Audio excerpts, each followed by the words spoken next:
India versus Bangladesh टी20 series कल से शुरू होने जा रहा है। लेकिन इस बार का टी20 सीरीज जो हमारा होने जा रहा है बांग्लादेश के खिलाफ, यह टी20 सीरीज बहुत ही ज्यादा खास है क्योंकि हमारे पास जो रेगुलर ओपनर है वो ओपनर नहीं है, ना ही तो शुभमन गिल है, ना ही यशस्वी जायसवाल है।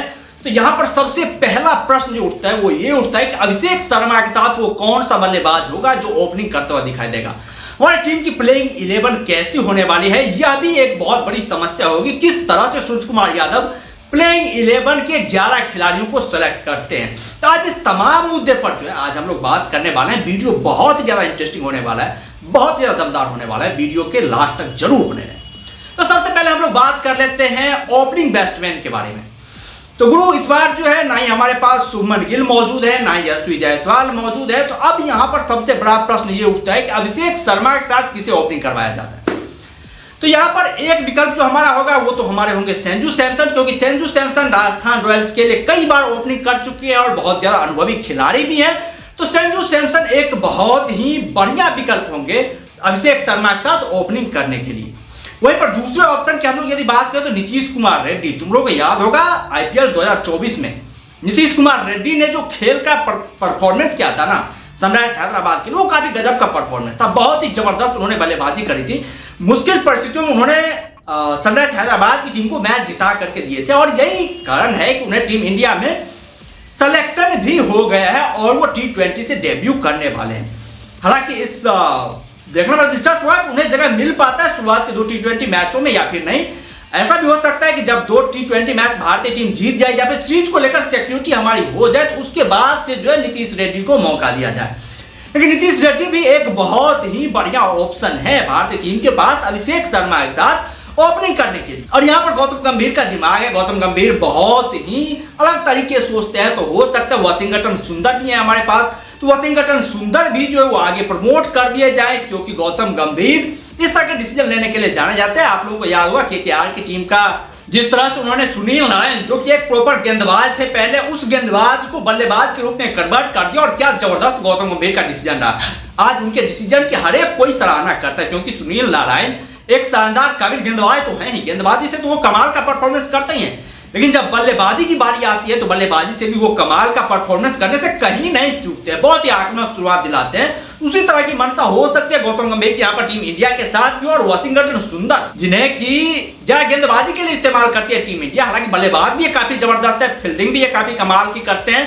तो हो सकता है इन्हें जो है आगे प्रमोट कर दिया जाए, इनसे बल्लेबाजी करवाई जाए और ये दोनों काम कर देंगे। तो रविंद्र जडेजा का जो पद खाली हुआ है ना, जो रविंद्र जडेजा के जाने से टीम इंडिया में एक कमी हुई है स्पिनर की और ब्रेक स्पिनर की, वो कमी भी ये पूरी कर देंगे और बल्ले से भी वो रविंद्र जडेजा की तरह परफॉर्मेंस करने में कामयाबी हासिल कर सकते हैं। उस तरह की प्रतिभा है वाशिंगटन सुंदर में। बहुत ही कमाल के खिलाड़ी, बहुत ही गजब के खिलाड़ी हैं और इसको लेकर के गौतम गंभीर भी जो है इस खिलाड़ी को मौका देना चाहते हैं टी20 वर्ल्ड कप 2026 को ध्यान में रखते हुए। क्योंकि अब जहां तक हम एक बात ये माने कि टी20 वर्ल्ड कप 2026 जो है 2 साल के बाद होने वाला है, तो टीम इंडिया को यहां से जो खिलाड़ी टी20 वर्ल्ड कप 2026 में खेलने वाला है उस खिलाड़ी को यहीं से जो है लगातार मौके देने होंगे। यदि भारतीय टीम लगातार मौके देगी उस खिलाड़ी को, तभी जाकर के उसके अंदर एक सिक्योरिटी से आएगी और बढ़िया परफॉर्मेंस भी कर पाएगा। तो यहां से जो है करीब करीब हमको वही खिलाड़ी टीम में खेलता हुआ दिखाई देगा जो खिलाड़ी बीसीसीआई के प्लान में होगा कि भैया इस खिलाड़ी को टी20 वर्ल्ड कप 2026 में खिलाना है। तो यहां से ये बात भी पक्का हो जाएगा और बीसीसीआई जरूर चाहेगी कि 2024 में जिस रणनीति पर चल करके हम लोगों ने टी20 वर्ल्ड कप 2024 में जीत हासिल करी, उसी रणनीति पर आगे बढ़ते हुए हम लोग 2026 के टी20 वर्ल्ड कप में भी जीत हासिल करें। और 2024 के रणनीति के बारे में बात करें तो वो रणनीति तुम सभी लोगों को पता होगा कि हमारे टीम के पास ज्यादा से ज्यादा ऑलराउंडर खिलाड़ी थे और ज्यादा से ज्यादा ऑलराउंडर खिलाड़ी होने का फायदा जो है वो भारतीय टीम को मिला। क्योंकि एक तरफ जहां हम देखें कि भाई हमारे बल्लेबाजी लाइनअप में भी हमारे बल्लेबाज खुल करके बल्लेबाजी कर रहे थे, किसी तरह का कोई डाउट नहीं था, चाहे ऋषभ पंत हो या फिर विराट कोहली, हर एक खिलाड़ी यही सूझबूझ दी गई थी भैया आप जाकर के अटैकिंग तरीके से खेलो। और यह तभी हो सकता है जब आपके पास ऑलराउंडर खिलाड़ी मौजूद हो। और ऑलराउंडर खिलाड़ी के होने का एक और फायदा मिलता है गेंदबाजी में, आपको एक्स्ट्रा गेंदबाज जो है वो गेंदबाज नहीं खिलाने पड़ते हैं। आपकी जो ऑलराउंडर खिलाड़ी होते हैं वो गेंदबाजी भी कर देते हैं। हम लोग हार्दिक पांड्या को देखा कि एक प्रोफेशनल तेज गेंदबाज की तरह इन्होंने योगदान दिया था टी20 वर्ल्ड कप 2024 में। शिवम दुबे ने भी कमाल की गेंदबाजी करी थी। उसके बाद से रविंद्र जडेजा थे जो कि बल्लेबाजी भी काफी जबरदस्त कर लेते थे, गेंदबाजी में भी कमाल का परफॉर्मेंस करते थे। अक्षर पटेल थे। तो ज्यादा ऑलराउंडर को यहां पर मौका देने की बात सोच रही होगी बीसीसीआई, और उसी तरह से टीम का सिलेक्शन भी हुआ। यदि हम टीम को देखें तो यहाँ पर रियान पराग, शिवम दुबे, नीतीश कुमार रेड्डी जो कि तेज गेंदबाजी के साथ बल्लेबाजी काफी जबरदस्त करते हैं। उसके बाद से वॉशिंगटन सुंदर, रिंकू सिंह, ये तमाम खिलाड़ी जो हैं वो बल्लेबाजी अच्छी तरीके से करने के साथ साथ गेंदबाजी में भी कमाल का परफॉर्मेंस करने की काबिलियत रखते हैं, जिसके कारण इन खिलाड़ियों को अभी मौका दिया जा रहा है। इन खिलाड़ियों की टेस्टिंग की जा रही है ताकि इन खिलाड़ियों को आगे आने वाले जो सीरीज है, आगे जो बड़े इवेंट होने वाले, उस इवेंट में लॉन्च किया जा सके। तो ये टीम इंडिया की बहुत ही अच्छी स्ट्रेटजी है, बहुत ही जबरदस्त स्ट्रेटजी है, और इससे जो हमारे डोमेस्टिक क्रिकेटर हैं उनको भी एक सख्त संदेश जाएगा कि भैया सिर्फ और सिर्फ बल्लेबाजी से जो अब काम नहीं चलने वाला है। खासतौर पर शॉर्ट फॉर्मेट की यदि हम बात करें तो, क्योंकि यदि शॉर्ट फॉर्मेट में आपको जीत हासिल करनी है तो आपकी टीम के पास जो है ज्यादा से ज्यादा ऑलराउंडर होने चाहिए। जैसे जिस तरह की स्ट्रेटजी ऑस्ट्रेलिया की टीम ने अपनाई है, इंग्लैंड की टीम के पास आप लोग देंगे, इन टीमों के पास होता यही है कि इन टीम के पास ज्यादा ऑलराउंडर होते हैं, और ऑलराउंडर होने का बहुत ज्यादा बेनिफिट होता है, बहुत ज्यादा बेनिफिट होता है। आपके ना ही बल्लेबाजों के मन में डाउट रहता है, ना ही गेंदबाजों के मन में डाउट रहता है, और दोनों ही जो है, दोनों डिपार्टमेंट काफी जबरदस्त परफॉर्मेंस कर पाती है। और भारतीय टीम भी आप उस रूल नियम पर जब सफलता हासिल की है, अब उसी झाड़े पर चलने की कोशिश करेगी, उसी रणनीति पर आगे बढ़ करके जीतने की कोशिश करेगी भारतीय टीम। तो हम लोग बात कर लेते हैं प्लेइंग 11 को लेकर के। भाई प्लेइंग 11 में वो कौन सा खिलाड़ी होगा जिसे प्लेइंग 11 में खेलने का मौका मिलेगा, कौन सा खिलाड़ी होगा जिसे बेंच स्टैंड पर बैठने की जरूरत पड़ेगी। तो यहाँ पर यदि देखा जाए तो हमारे ओपनर बल्लेबाज होंगे अभिषेक शर्मा, जिनको की प्लेइंग 11 में तो मौका मिलेगा ही मिलेगा। उनके साथ संजू सैमसन को हम ओपनिंग के तौर पर मान सकते हैं। तीसरे नंबर पर आ जाते हैं हमारे सूर्य कुमार यादव, कैप्टन महोदय। चौथे नंबर पर आते हैं रियान पराग। पांचवें पोजीशन पर रिंकू सिंह को मौका दिया जा सकता है। छठे पोजीशन पर आएंगे जितेश शर्मा। सातवें पोजीशन पर आ जाएंगे हमारे कैप्टन, वॉइस कैप्टन तो हम नहीं कह सकते, दिग्गज वरिष्ठ बल्लेबाज हार्दिक पांड्या। उसके बाद से गेंदबाजी का क्रम शुरू हो जाएगा। तो गेंदबाजी क्रम यदि हम बात करें तो वॉशिंगटन सुंदर 8वें पोजीशन पर, 9वें पोजीशन पर रवि बिश्नोई, 10वें पोजीशन पर अर्शदीप सिंह आ जाएंगे, और 11वें पोजीशन पर हो सकता है मयंक यादव को भी मौका दिया जाए, क्योंकि मयंक यादव बहुत ही ब्रिलियंट गेंदबाज है, बहुत ही गेंदबाजी का। यहाँ पर हर्षित राणा भी एक बहुत ही महत्वपूर्ण खिलाड़ी है, बहुत ही जबरदस्त गेंदबाज है। जिस तरह से उन्होंने केकेआर के लिए पिछले सीजन गेंदबाजी करी थी, भाई कमाल की गेंदबाजी करी थी। इनकी गेंदबाजी को देख करके तो लोग यह भी नारे लगा रहे थे कि भैया केकेआर वालों, तुम लोगों ने मिचेल स्टार्क पर बेफालतू का इतना ज्यादा पैसा खर्चे, जब हमारे देश में इतने सुपर हिट गेंदबाज है हर्षित राणा जैसे गेंदबाज, हमें मिचेल स्टार्क को 24 करोड़ रुपए देने की क्या जरूरत थी। और उस तरह गेंदबाजी करी भी हर्षित राणा ने, काफी गजब की गेंदबाजी करी, बहुत ही सेंसेशनल गेंदबाजी रही। इनकी गेंदबाजी के बहुत ज्यादा चर्चे हुए। गौतम गंभीर ने भी इस गेंदबाज पर, मतलब आईपीएल की शुरुआत से लेकर लास्ट तक इस गेंदबाज पर भरोसा दिखाया। तो हर्षित राणा भी गौतम गंभीर की नजर में कहीं कहीं तो बने हुए हैं, और गौतम गंभीर जरूर चाहेंगे, यदि उनका फेथ है हर्षित राणा के ऊपर, तो गौतम गंभीर उन्हें जरूर टीम इंडिया में शामिल करना चाहेंगे। इस बेचारे को वहां पर श्रीलंका दौरे पर भी टीम में लिया गया था, लेकिन वहां पर भी हर्षित राणा को अपनी गेंदबाजी का जौहर दिखाने का मौका नहीं मिल पाया था। लेकिन यहां पर पूरी उम्मीद है कि भैया यहां पर जो है हर्षित राणा हमारे टीम में प्लेइंग 11 में जगह बनाने में जरूर कामयाबी हासिल कर पाएंगे। जिस तरह के वो गेंदबाज है, वो भी लंबे रेस के घोड़े हैं, वो भी आने वाले समय में बहुत ही जबरदस्त कारनामा करने वाले हैं, क्योंकि इनकी भी लाइन लेंथ काफी सटीक रहती है, इनका भी एग्रेशन जो रहता है मैदान पर काफी सकारात्मक रहता है। हम लोगों ने कई बार देखा है इनका सेलिब्रेशन, जो कई बार चर्चे में भी रहा था आईपीएल में। फिर होता है जब आप स्ट्रगल से सक्सेस हासिल करते हैं, तो वहां पर जो आपका इस तरह का एग्रेशन, इस तरह का एटीट्यूड जो है वो बनता रहता है बहुत। तो हर्षित राणा से बहुत ज्यादा उम्मीदें लगाई जा रही है, और इसे जो है बीसीसीआई T20 वर्ल्ड कप 2026 को लेकर के उसको जोड़कर भी देख रहा है हर्षित राणा को और मयंक यादव को। तो ये दोनों गेंदबाज जो है बहुत ही जबरदस्त भारतीय टीम में कॉम्बिनेशन लाएंगे, और इन दोनों गेंदबाजों का हालांकि एक साथ जो मौका नहीं मिल पाए दोनों गेंदबाजों को, क्योंकि अर्शदीप सिंह तो हमारे पहले प्रायोरिटी होंगे कि अर्शदीप सिंह टीम इंडिया में खेलेंगे एज ए पेस गेंदबाज। उसके साथ साथ एक और पेस गेंदबाजी की जरूरत होगी, क्योंकि हमारे पास 2 स्पिनर तो ऑलरेडी होंगे, क्योंकि इंडियन कंडीशन में मैच होने वाला है, और स्पिनर को तो भैया हम लोग जानकर भी इग्नोर नहीं कर सकते हैं। तो यहाँ पर हो सकता है इन खिलाड़ियों को जो है पहले 2 मैचों में किसी एक खिलाड़ी को मौका मिले। यदि भारतीय टीम सीरीज जीत जाती है तो उसके बाद से जो है तीसरे T20 मैच में वहां पर नए चेहरे को ट्राई किया जाए, तो ऐसा भी हो सकता है। खैर देखना बड़ा दिलचस्प होगा, बहुत ही दिलचस्प होगा कैसे क्या होता है, नहीं होता है, किस गेंदबाज को मौका दिया जाता है। क्या पहले 2 T20 मैच में हर्षित राणा वो टीम में शामिल होते हैं, या फिर मयंक यादव को जो है वो अर्शदीप सिंह के साथ जो है प्रायोरिटी दी जाती है। लेकिन यदि हम टीम इंडिया के स्ट्रेटजी की बात करें तो यहाँ पर एक स्ट्रेटजी समझ में नहीं आई। भैया जितेश शर्मा को मौका दिया गया, जबकि ईशान किशन को जो है बाहर रखा गया। जितेश शर्मा की बात करें, जितेश शर्मा की एज भी 30 साल के आसपास होगी, जबकि ईशान किशन भाई यंग खिलाड़ी, इतनी जबरदस्त परफॉर्मेंस किए हैं आपकी टीम के लिए, लेकिन आप उन्हें मौका नहीं दिए, उसके जगह पर जितेश शर्मा को मौका। ये एक समय से पड़ा जो है बीसीसीआई का डिसीजन लगता है। और यहाँ पर क्या सोच करके बीसीसीआई खिलाना चाह रहे हैं जितेश शर्मा। हालांकि जितेश शर्मा बहुत ही जबरदस्त बल्लेबाज है, परफेक्ट बल्लेबाज है, आक्रामक बल्लेबाजी करते हैं, लेकिन क्या इन्हें जो है T20 वर्ल्ड कप 2026 के हिसाब से देख रही है या किस अंदाज में देख रही है बीसीसीआई? संजू सैमसन का तो एक मौका हम लोग मान सकते हैं कि संजू सैमसन उस टाइप के खिलाड़ी है जो खिलाड़ी 2026 के T20 वर्ल्ड कप को ध्यान में रख करके सोचा जा रहा है, क्योंकि संजू सैमसन इस बार आईपीएल में काफी जबरदस्त परफॉर्मेंस दिखाया था। उनका जो सिलेक्शन T20 वर्ल्ड कप 2024 के लिए हुआ था, हालांकि वहां पर जो है संजू सैमसन खेल नहीं पाए थे, लेकिन संजू सैमसन का एक बनता है कि भाई संजू सैमसन जैसे जो खिलाड़ी हैं, जिस तरह से वो बल्लेबाजी करते हैं, तो वो एक नजर में होंगे बीसीसीआई के कि भाई 2026 के T20 वर्ल्ड कप में इनको देखा जाए। लेकिन जितेश शर्मा समय से पड़े है बीसीसीआई का डिसीजन, क्योंकि जब आपके पास ईशान किशन जैसे धुआंधार बल्लेबाज है जो कि जबरदस्त अंदाज में बल्लेबाजी कर सकते हैं और कई बार आपको मुश्किल परिस्थितियों में मैच जिता करके दिए हैं, इस समय बेचारा फॉर्म में भी है, काफी जबरदस्त परफॉर्मेंस भी कर रहा है, और इतने शानदार परफॉर्मेंस होने के बाद उसका जो है कट ऑफ कर दिया जा रहा है, उसे टीम में मौका नहीं दिया जा रहा है। यह एक मतलब अचरज वाली बात है बीसीसीआई की, और बीसीसीआई ऐसा क्यों कर रही है?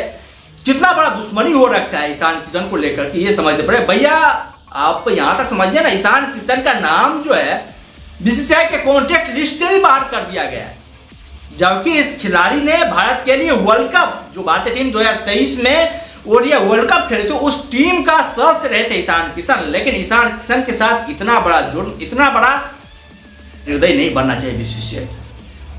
आप ईशान किशन के साथ साथ तो हार्दिक पांड्या भी थे, वही गुनाह किया था, श्रेयस अय्यर ने भी वही गुनाह किया था, लेकिन इन दोनों खिलाड़ियों की टीम में वापसी हो जाती, जबकि ईशान किशन का कुछ बैकग्राउंड ना होने की वजह से भैया इसको आप टाल दे रहे हैं, मतलब इसे आप दिखा रहे हैं, आकाश पाताल दोनों दिखा रहे हैं, कॉन्टैक्ट लिस्ट से भी आपने नाम बाहर कर दिया।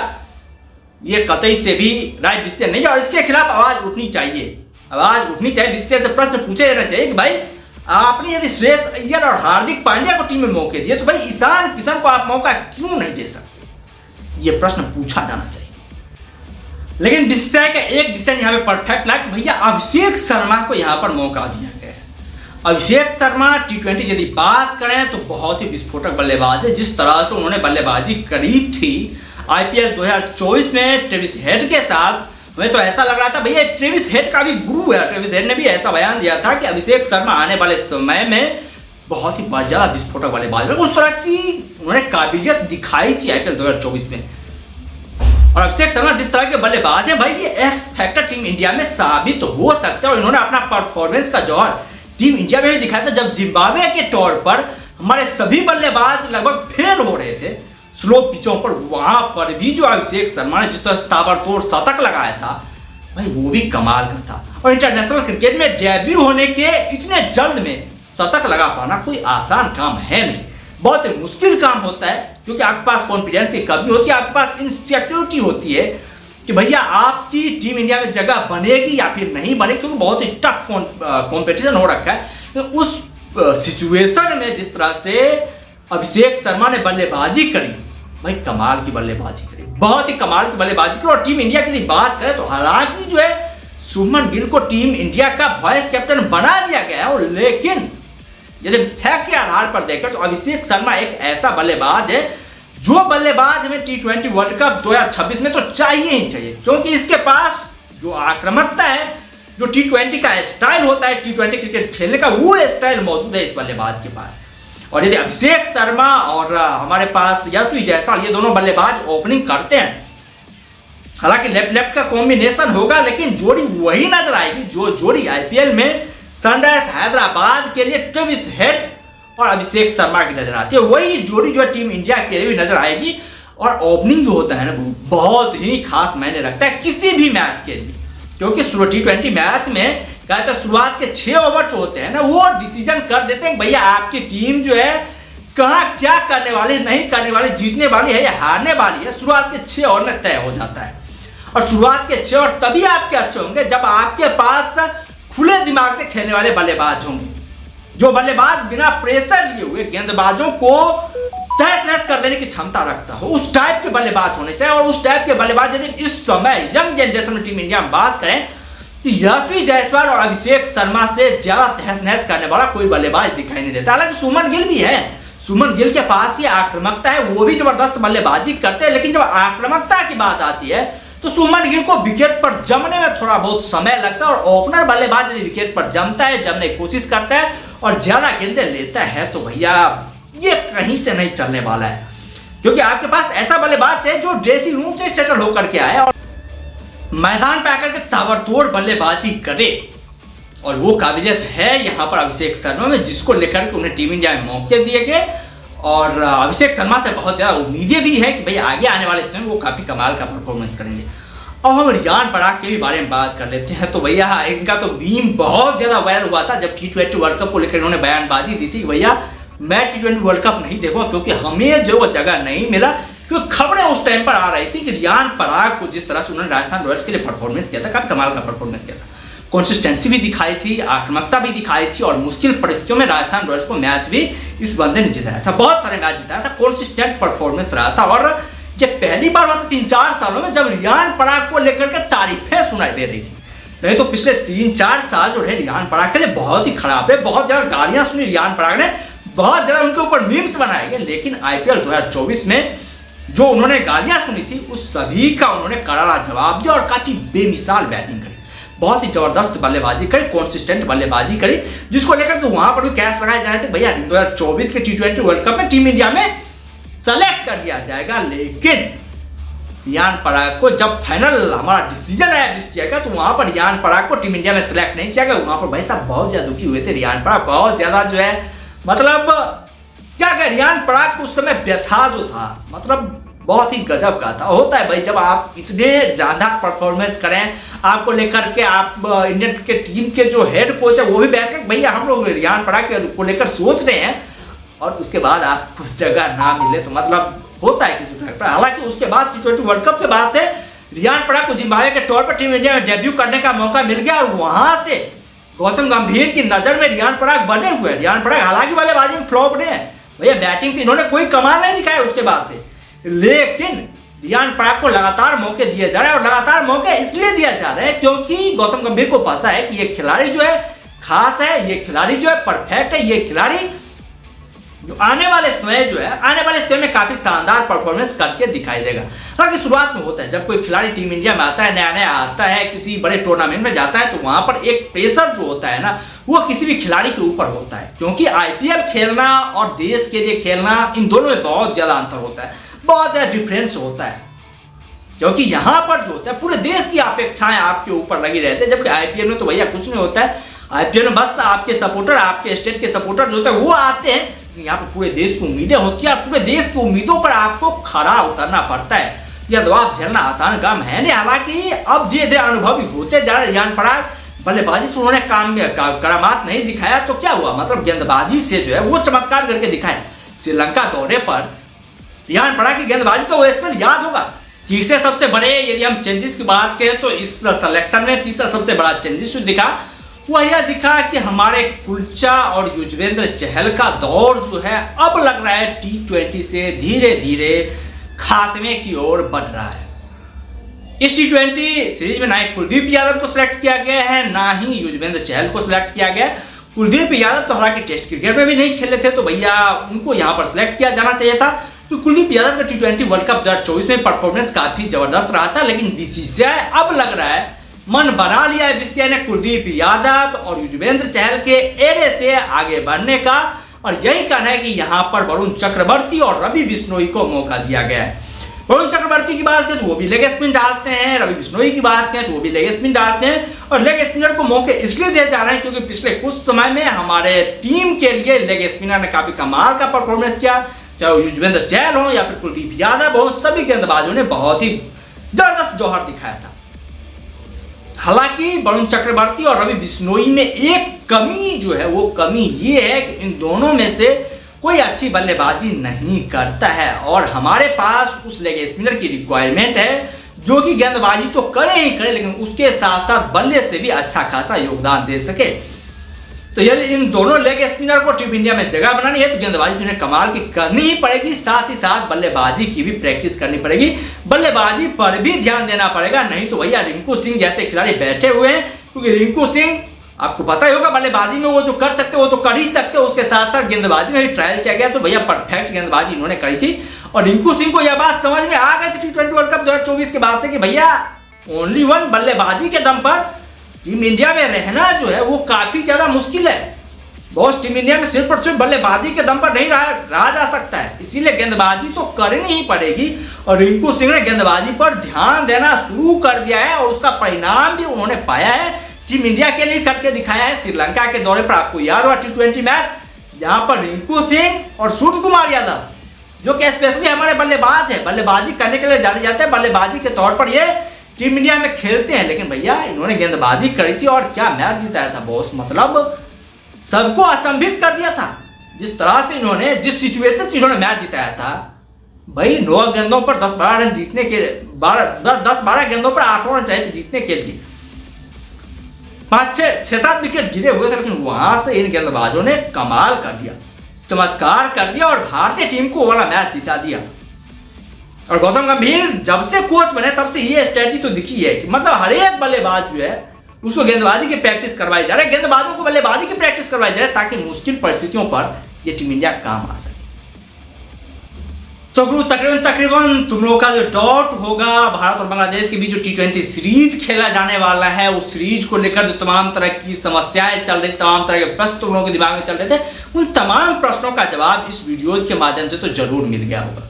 यदि तुम लोगों को इस वीडियोज के माध्यम से उन तमाम सवालों के जवाब मिल गए होंगे तो वीडियो को लाइक करें, चैनल को सब्सक्राइब करें। बाद बाकी हम लोग फिर मिलते हैं किसी नए वीडियो के साथ, किसी दमदार कंटेंट के साथ। तब तक के लिए धन्यवाद।